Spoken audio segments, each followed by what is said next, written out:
Kayode Fayemi Victor Ogunje traces former Ekiti State Governor Kayode Fayemi's bumpy road to clinching the ticket of the All Progressives Congress for the July 14 governorship election. Former Governor of Ekiti State, Dr. Kayode Fayemi navigated a winding, bumpy and thorny road to become the governorship candidate of the All Progressives Congress (APC) for the July 14 poll.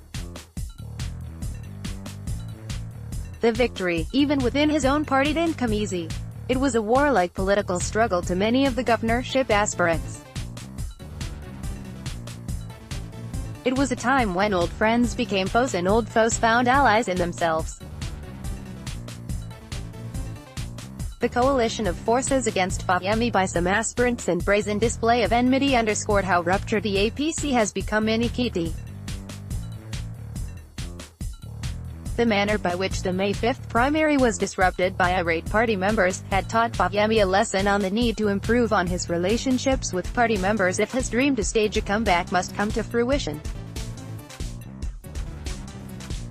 Before he joined the fray, there was a rumor about his intention to contest, but party members promptly dismissed it as imagination. But it later dawned on them that the Minister of Mines and Steel Development still had his eyes fixed on the governorship seat. From there, outpouring of invectives began. Some of his protégés, who had earlier sought his blessings before entering the contest, became disappointed and felt betrayed. They were shocked by his refusal to groom one of them to occupy the seat. Though Fayemi, a dogged and resolute person, had his own conviction, he took those open abuses and jibes with equanimity. He quickly rolled out underground campaigns within the party by reaching out to the delegates. The rest is history. It wasn't a victory that was got on the platter of gold, despite claim that Fayemi was in control of the APC's structures in the state. Before he declared, some his friends and those who benefited from him in the past had pledged loyalty to other aspirants, and they decided to stick to their guns. It took the minister time, resources and legworks to be able to convince his patriots in APC to vote for him. The botched primary election further strained Fayemi's relationships with his old friends. Special Assistant to the President on Political Matters, Senator Obafemi Ojude, was clear in his allegation that Almakura was under strict directive from Chief John Oyegun-led National Working Committee to pervert the will of APC delegates. But Fayemi quickly dismissed this accusation and insisted that his goodwill in the party would do the magic for him, and it worked out perfectly. A Fayemi's close ally, Mr. Samuel Abijite, on the day the first primary was disrupted, said the minister had been the one oiling the party's structure since 2014 across the 177 wards in the state, with little or occasional contributions from other party members. He said no matter how unpopular Fayemi might have been in a PC, that he still held the ace. And this statement proved right by the outcome of the election, as the minister garnered 941 votes to defeat his closest rival and former Governor Seganoni, who polled 481 of the 327 valid votes. The minister's victory could be predicated on many factors.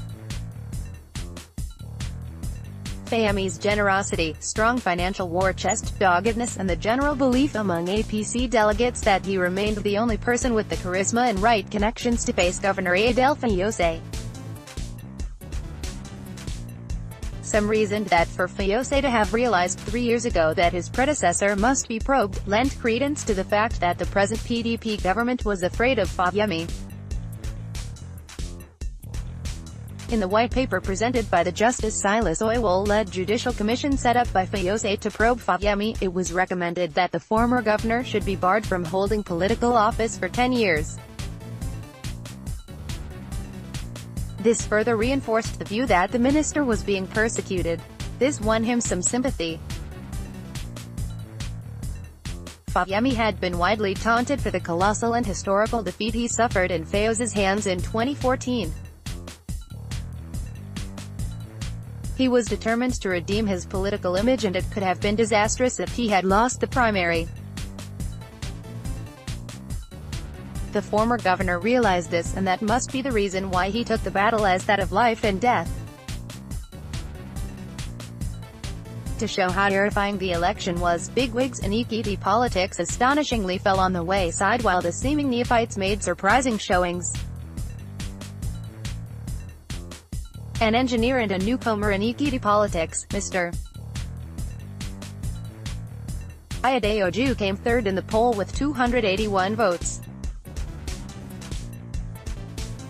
Other results declared were, Femi Victor 179, Dr. Oluwolo 110, Senator Benga Aluko 86, Bimbo Daramola 28, Bamidele Faparusi 23, Senator Femi Ogunje, who had stepped down, got 10 votes, Apimi Bamidele 8, Drive. Mojisola Yakola 4, Senator Aowarise 2 and Mr. Muyiwa Olumulu polled 2 votes, Oladipo Ogunje 8, Kola Alabi 14, Bisi Aloba 7, Sesan Fatoba 45, and Victor Kayode 16. With this victory, Fayemi will slug it out with Deputy Governor Kalapo Elisola, who had picked the ticket of the PDP, and it is expected to be an exhilarating and issue-based campaigns, because the duo are accomplished scholars. Fayemi, in his acceptance speech, spoke like a man with genuine penitence. Applying sagacity to diffuse the erroneous notion that he was arrogant, he immediately apologized to Ekiti people for the mistakes of the past. With this statement, many said Fayemi had made the job of campaigning easier. The people of Ekiti believe in the axiom "to err is human, to forgive is divine." Fayemi advised other aspirants to forget whatever division the primary must have caused by focusing attentions on the coming election and how best to make APC relevant in the state, saying, "No one, including myself, is greater than the party." He appreciated the roles played by Asiwaju Bola Ahmed Tinubu, Chief Bisi Akande, Arimo Seganasoba and Odinba Iyi Adebayo for their contributions to the success of the election. He said, "Ekiti people should be rest assured that I am not on vengeance mission. In the course of ruling as a governor, I must have committed some errors by omission or commission. I hereby apologize to those who must have been adversely affected by our policies. I thank my co-contestants. We are in this journey together, and we must be committed to the struggle to reclaim Ekiti and banish poverty from our land."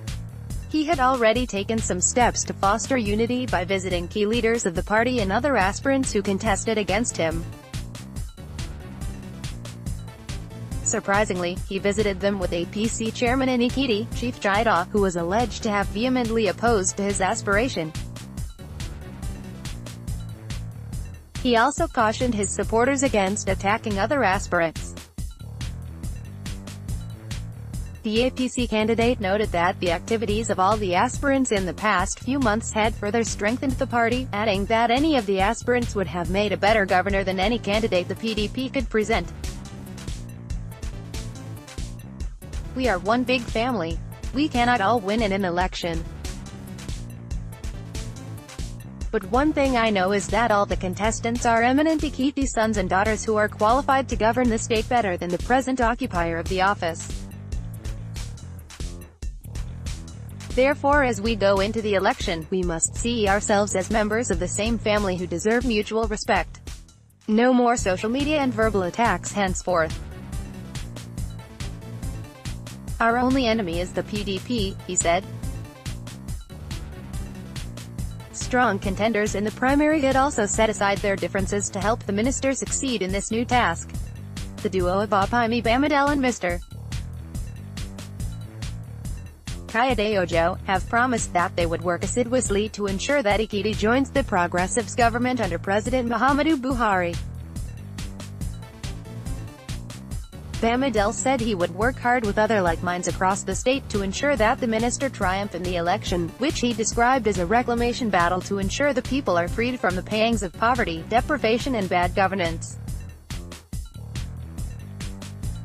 the APC is set to give Ekiti people a new lease of life through prioritization of time-tested policies capable of transforming the economy and provision of opportunities for wealth creation, social welfare, healthy living and food security. Dr. Fayemi, in the full glare of everybody, had apologized to the teachers, civil servants, artisans and those who might be affected by his policies as a governor. "I beg our people to accept his apologies." Ojo, who polled 281 votes to come third in the primary, said he had no reason to blame Fayemi for joining the fray to contest for the governorship ticket in a PC, saying it was his constitutional right. He added that he had accepted the outcome of the primary and had resolved to work with Fayemi to make the party triumph in the coming election. Dr. Fayemi had visited me and I have accepted wholeheartedly to work with him in the interest of our party. I believe the APC is supreme to all of us and we must not do those things that will sabotage our efforts in this coming election. Though I did not win the primary, but I have no regret contesting because members of APC in Ekiti are great people. I am seeing a bright future for Ekiti APC going by the spirit of sportsmanship our people have displayed. Other parties have been calling me to come and get the ticket but I resisted them. I will work with APC with my teaming supporters for us to win this election and I charge other aspirants to imbibe the same spirit, he said. Even the runner-up in the primary, Oni, didn't hide his feelings that he was ready to work with Fayemi. But he raised serious objection to alleged victimization being meted out to his supporters by Fayemi's loyalists, threatening that he would leave the party if members of his political family are intimidated by any caucus. Oni expressed regret that he had got reports about how his supporters were being allegedly harassed with threat that they would not be accorded any recognition if Fayemi won. Oni appreciated Fayemi's gesture and respect by immediately visiting him. Barely 6 hours the election result was declared, saying unity of purpose and friendliness could only be sustained if the minister could rein in his supporters to engender cohesion within a PC. He said, "We are not leaving a PC, but I have a responsibility to protect my supporters. But this habit of winners take all and what we are hearing that Seganoni boys will be in the cooler for 4 years if APC wins is what I won't tolerate. We are approaching a windstorm, which is the election, and I believe we need to take caution on both sides. As much as we are ready to work with the winner, they too must be receptive and be trusting. We are not scavenging, neither are we scavengers. We have been receiving pressures from different parties that we should come for the tickets, but we said no, because we want this to be an example and become a new thinking that when you lose the primary, you must stay in your party even when you are popular. But if they continue to harass my supporters, I may quit the party, because I have responsibility not only to protect them but ensure that they are not taken for a ride." Quote, Fayemi had already taken some steps to foster unity by visiting key leaders of the party and other aspirants who contested against him.